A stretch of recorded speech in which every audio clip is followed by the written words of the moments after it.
Now I would like to talk with you about the health implications that our kids are facing today, as well as what might be causing them. So most of the stats that I'm going to give you, a lot of them are related to kids just not playing anymore and spending all their time being entertained. So let's start with these. So in terms of health, and many of you guys probably know this, according to the CDC and the American Academy of Pediatrics, 1 in 3 children are overweight and 1 in 5 are obese. And this is a huge exponential increase from even, from when I was a child 30 years ago. 27% of children suffer from chronic health conditions. So this could be things like asthma, it could be things like diabetes, whatever that might be, but basically a third of our kids suffer from a chronic health condition. From 2005 to 2014, depression rates among teens increased by 37%. And currently, the second leading cause of death for adolescents right now is suicide.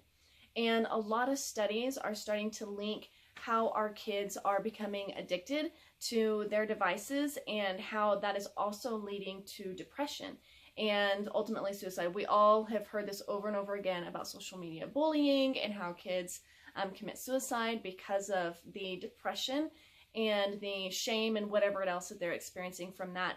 But from an addictive standpoint, so we know that addiction can be manifested in so many different ways, right?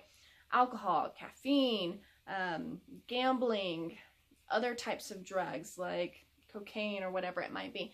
But these addictions basically all go back to one thing, and it's a release of dopamine and basically training our bodies that we really like this and we want it and we need it. And studies are showing that our mobile devices are doing the exact same thing with us.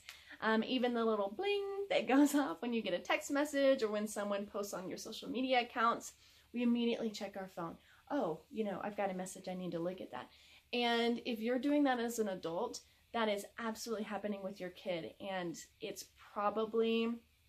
effect is probably more intense simply because our children at that stage where they're learning how to control themselves, how to control their emotions, how to control their actions, and I wouldn't say that adults are necessarily good at that, but we at least have the experience that we should be better, right? Whereas kids, this is kind of that vital growing period where they need to learn a lot of these skills. And the phones are absolutely not helping. And it is creating addiction in a lot of our kids. It's already many children are already addicted. They actually have addiction centers in China for children who are addicted to video games. And I watched a documentary on it, and these kids suffer the exact same withdrawal symptoms that people suffer from, alcohol addiction and whatever else.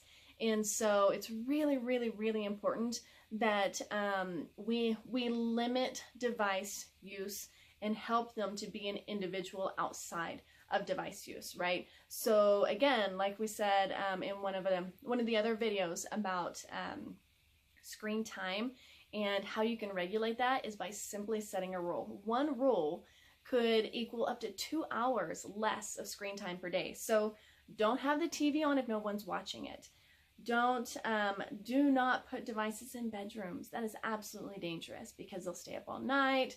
They're going to be on social media. Who knows what else they're going to be on, right? And so having those restrictions is going to help them to reduce screen time. And in the end, if you can get them outside, there are so many health benefits to being outside. Reduced blood pressure, reduced heart rate, reduced cortisol levels, which is a stress hormone, right? An increase in our natural killer cells, and there's so many health benefits that go with being outside. So if you can take them off the screens for even 10 minutes a day, really ideally you're looking at about an hour. No screen time, get them outside, get out there with them, and have some fun. So anyway, I just wanted to let you guys know a few of the stats that basically are dealing with the health of our kids. 1 in 3 are overweight, 1 in 5 are obese. Suicide is the second leading cause of death of our adolescents. About a third are dealing with some kind of chronic health condition, and depression rates are up by a lot. Oh, and then another one, 1 in 8 children suffer from an anxiety disorder. And again, this is going to get reinforced if they develop an addiction to screens.